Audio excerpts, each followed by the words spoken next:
এই পৃথিবীতে নেই, তাকে আমি ভুলতে পারি নেই। তবে এটুকু আমি কামনা করি, এটুকু আল্লাহ তাআলার কাছে দোয়া করি, ও যেন পরপরে ভালো থাকে। আমরা 10 ভাই বোন। আমাদের তাঁতের ফ্যাক্টরি ছিল।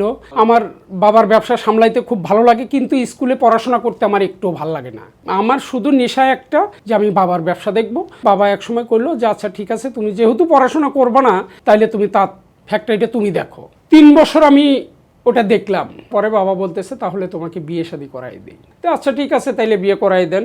তখন আমার হয়তো 24 বছর বয়স হবে। এর মধ্যে হঠাৎ করে বাবা মারা গেল। বাবা মারা যাওয়ার 3 বছর পর আমার যে কাকা আছে, কাকার পছন্দে আমি বিয়ে করে ফেললাম। বিয়ে করার পরে আমি সংসার মোটামুটি ভালোই যাচ্ছে। আমার ওয়াইফ অনেক ভালো। যেমন মনে করেন যে আমার ওয়াইফ, আমার মা, ওনার যতটুকু সুবিধা অসুবিধা আছে সম্পূর্ণটুকু দেখবে। আমার মা যে কথাটা বলবে, ওনাকে সেই কথাটা শুনে নেবে। তো যাই হোক, এভাবে চলতে থাকলো। আল্লাহ তাআলা আমাকে একটা ছেলে দিল।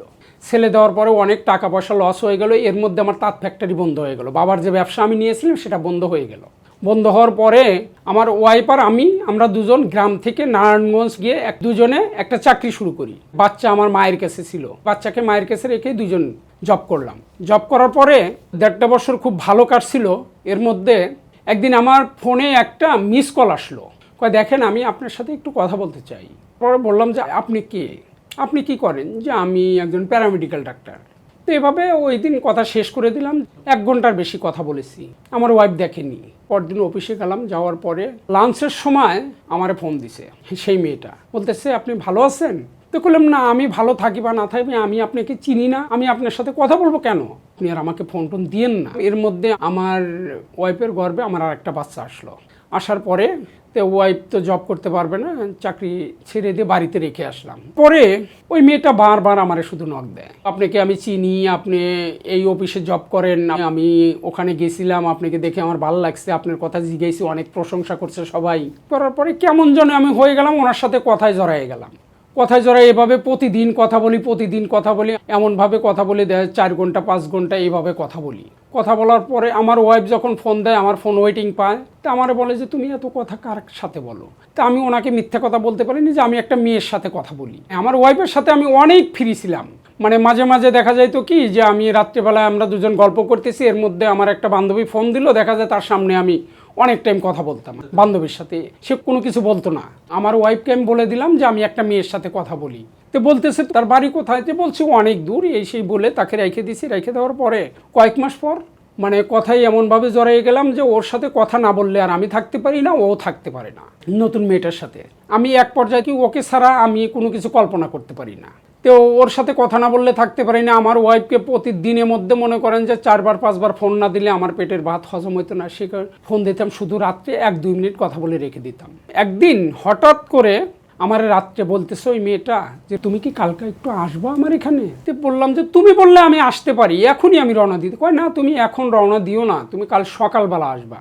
যাই হোক, ঘুম থেকে উঠে ফ্রেশ হয়ে আমি সকালে রওনা দিয়ে গেলাম। তার ডিরেক্ট তার বাসায় গেছি।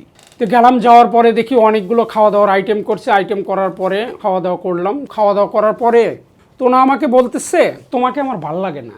তা আমাকে তোমার ভালো লাগে না, এতদিন পরে 1 বছরের বেশি কেটে গেছে, এতদিন পর বলতেছো কেন? তো এটা আমি বলতে পারবো না, তোমাকে এটুকু কথা বলার জন্য আমি ডেকে নিয়ে আসছি। বাসা থেকে বের হয়ে চলে আসছি। পরে আমিও চিন্তা করলাম আমারও তো সংসার আছে, আমারও তো বউ আছে, বাচ্চা আছে। সে একটা আনম্যারিড মেয়ে, সে একটা সরকারি জব করে, আমি একটা বেসরকারি জব করি। আসলে তার যোগ্য আমি না, কোনো দিক দিয়ে তার যোগ্য না। তার রূপ আছে, যৌবন আছে, চেহারা অনেক ভালো, তার অর্থ সম্পত্তি আছে।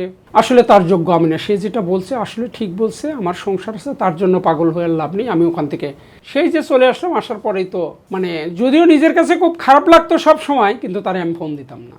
এতদিন তার জন্য আমি পাগল ছিলাম। কিন্তু যখন সে আমাকে ডিনাই করলো, তখন তার জীবন থেকে আমি সরে আসলাম। এভাবে চলার পরে 2 মাস 2.5 মাস চলে গেল, আর আমাকে ফোন দেয় না, আমিও ওরে ফোন দিই না।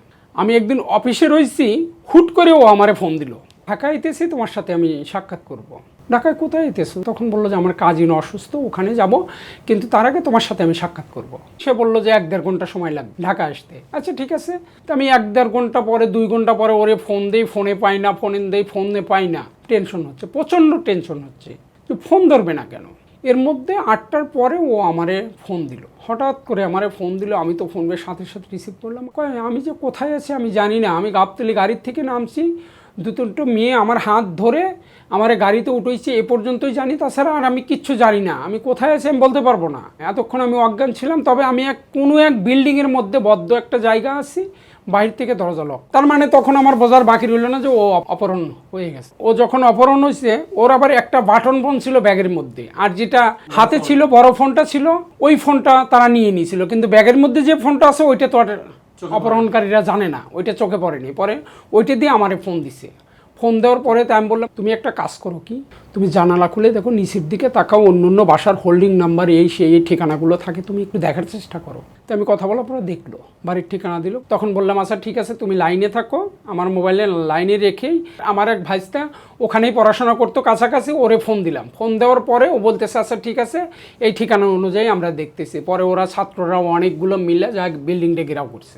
ঘেরাও করলে পরে ওখান থেকে যারা ছিল বাহিরে, দরজার বাহিরে ছিল, ওরা কেটে পড়ছে। পরে ওই মেয়েকে ওরা উদ্ধার করে নিয়ে আসছে, নিয়ে এসে ওর কাজিনের বাসায় পৌঁছাই দিছে। দিয়ে আসার পরে রাত্রে আমারে ফোন দিল। ফোন দেওয়ার পর বলতেছে তুমি এখানে আসো, আমি তোমার সাথে একটু কথা বলবো। পরে আমি যখন ওনার কাছে আসলাম, আসার পরে বলতে তোমাকে আমি বিয়ে করব। এখন কেন, এর আগে তো আমারে বলছে তোমাকে আমার ভালো লাগে না। এর আগে কখনো আমাকে বিয়ের কথা ও বলেনি, ওই দিনই প্রথম বলছে বিয়ের কথা। এখন আবার সে আমার জন্য পাগল হলো। কিন্তু চিন্তা করলাম যে আমার বউ আছে, বাচ্চা আছে, সংসার আছে। পরে করলাম না, অসম্ভব, এটা সম্ভব না, আমার পক্ষে কোনো ক্রমেই সম্ভব না। ওর সাথে থেকে আমি চলে গেলাম। আমার ওয়াইফ জানে যে আমি ওর সাথে কথা বলি। তো আমার ওয়াইফ বলতেছে তুমি যদি ওরে বিয়ে করতে চাও তুমি করতে পারো, আমার সাথে যদি তারে তোমার ভাল লাগে তুমি ওরে বিয়ে করতে পারো, সমস্যা নেই। তো আমি বললাম না, আমি তাকে বিয়ে করব না। তারপরে কিছুদিন পরে বললাম তুই আর আমারে ফোন দিস না, তুই বলে খারাপ ব্যবহার করে রেখে দিলাম। রেখে দেওয়ার পরে 15-20 দিন পরে ও আমারে ফোন দিছে, একটু বড় আপাকে সাথে করে নিয়ে আসো না। আমার ওয়াইফের কথা বলতেছে, আমি তোমাকে আর আপাকে একসাথে একটু দেখবো। বললাম আমার সংসারটা নষ্ট করিস না তুই, আল্লাহর দোহাই লাগে। এ কথা বলে আমি ফোনটা বন্ধ করছি। বন্ধ করে 6টার সময় বাসায় গেছি। বাসায় যা ফোন করছি, সাথে সাথে ফোন আসছে। একটা ছেলে মানুষ ফোন দিছে। ফোন দেওয়ার পর বলতেছে যার ফোন দিয়ে ফোন দিয়েছি সে মেয়েটা কিন্তু মারা গেছে। ওই মেয়েটা আমার ওই প্রেমিকা। শুনে তো আমার খুবই খারাপ লাগলো। তো আমার ওয়াইফ আমার সামনে এসে বললো যে কি হয়েছে। বলে মেয়ে কথা, ও মারা গেছে। তো আমার ওয়াইফ বললো যে ওই বললাম যে দুপুরেও ফোন দিয়েছিল। আসলে তুমি এমনই একটা খারাপ কাজ করছো, এতই খারাপ মানুষ তুমি যা কল্পনা করা যাবে না। কেন আমি খারাপ মানুষ? তোমার দুপুরে সে অসুস্থ, সে ফোন দিছে আমাকে তোমাকে দেখার জন্য, আর তুমি অফিসে থাকলা, তুমি নিয়ে গেলা না, লোকটা মারা গেছে, চলো লাশটা দেখতে যাই। চলো যাই। পরে আমার ওয়াইফকে সাথে করে আমি আসলাম। আসার পরে তো দেখলাম, দেখার পরে আমি তো মাটিতে বসে গেছি। আমার ওয়াইফ অনেক কান্নাকাটি করলো। ওই মেয়েটা মারা গেছে 17 নভেম্বরের 29 তারিখ। তারপরে ওর দাফন কাপন হয়ে গেল। হওয়ার পরে 1 সপ্তাহ পরে ওর মা আমারে ফোন দিল। ওই মেয়েটার মা ফোন দিল, বললো বাবা তোমাকে একটা কথা বলি। কি? ওই মেয়েটা তোমার নামে কিন্তু একটু জায়গা উইল করে গেছে। ওনার একটু জায়গা ছিল, জমি ছিল, সে জমিটা আমার নামে লিখে দিছে। এটা ওখানে, ওদের ওখানেই লিখে দিচ্ছে। এতে করলে মেয়েটা কীভাবে সম্ভব? কয় বাবা দলিল আমার কাছে, তুমি আসো একটা দিন দেখো। পরে আমার মাকে বললাম, মা এই কথা আমার ওয়াইফকে বললাম। কয় তুমি যাও। আমি গেলাম, যাওয়ার পরে দলিলটা আমি নিয়ে আসলাম। পরে 7% জমি আমার নামে উইল করা। পরে মাকে বললাম কি করা যায়। তো কয় তুমি যাও ওর মার নামে লিখে দিয়ে আসো। আমার আম্মাকে সাথে করে নিয়ে গেলাম। নিয়ে যাওয়ার পরে ওর আম্মাকে সাথে করে ওখান থেকে জমিটা মায়ের নামে লিখে দিয়ে আসলাম। পরবর্তীতে সে মারা যাওয়ার 9 বছর পর তার জমি সে যে আমার নামে উইল করে দিয়েছিল তার মায়ের নামে আমি দিয়ে দিয়েছি। জমিটা লিখে দেওয়া হয়েছে গত জানুয়ারিতে। এর মধ্যে আর ওর মা একটাবারও আমার ফোনও দেয়নি, আমিও আর কোনো যোগাযোগ করার চেষ্টা করিনি। আসলে আমি বিয়ে করার পরেও এই সম্পর্কটা আমার সাথে জড়ানোর কারণে আমি অনেকটাই মানসিকভাবে অসুস্থই ছিলাম বলা চলে, খুব টেনশন করতাম। কিন্তু আল্লাহ তাআলা কেন যে ওর সাথে আমার পরিচয়টা করালো, পরিচয়টা হলো, এই জিনিসটা আমি বুঝতে পারলাম না। আমি যদি বিয়েটা আমার আগে যদি আমি বিয়ে না করতাম, আমার ওয়াইফকে যদি আমি ভালো না বাসতাম, তাহলে আমি ওকে বিয়ে করতাম। অবশ্যই ওরে আমি বিয়ে করতাম। ওকে আমার এতটাই ভালো লাগতো। তবে ও আমার, এটা আমি বলবো না যে লাইফ থেকে চলে গিয়ে ভালো হয়েছে। তবে এটুকু আমি কামনা করি, এটুকু আল্লাহ তাআলার কাছে দোয়া করি ও যেন পরে ভালো থাকে। এই পৃথিবীতে নেই, তাকে আমি ভুলতে পারি নেই। তবে আমার ওয়াইফকে আমার জীবনের চাইতে আমি বেশি ভালোবাসি। আসলে সেই মেয়েটা যে কেন আমার প্রতি এত পাগল হয়েছিল আজ পর্যন্ত আমি বুঝতে পারলাম না। স্মৃতিগুলো এখনও গুমরে মরছি আমি। প্রত্যেকটা দিন, প্রত্যেকটা ক্ষণ ওর কথাটা আমার মনে পড়ে। যতদিন জীবিত আছি ওর কথাটা আমার মনে পড়বেই। শেষ মুহূর্তে আমি আল্লাহ তাআলার কাছে একটাই দোয়া করি যে আল্লাহ তাআলা যেন পরপরে ওকে খুব ভালো রাখে, শান্তিতে রাখে। পরপরে যাওয়ার পরে যদি কিয়ামতের ময়দানে যদি কোনো কিছু চাওয়ার থাকে, আমার ওয়াইফের পরে আমি আল্লাহ তাআলার কাছে ওকে চেয়ে নেব। এটাই আমার চাওয়া। আল্লাহ যেন ওকে ভালো রাখে কবরে।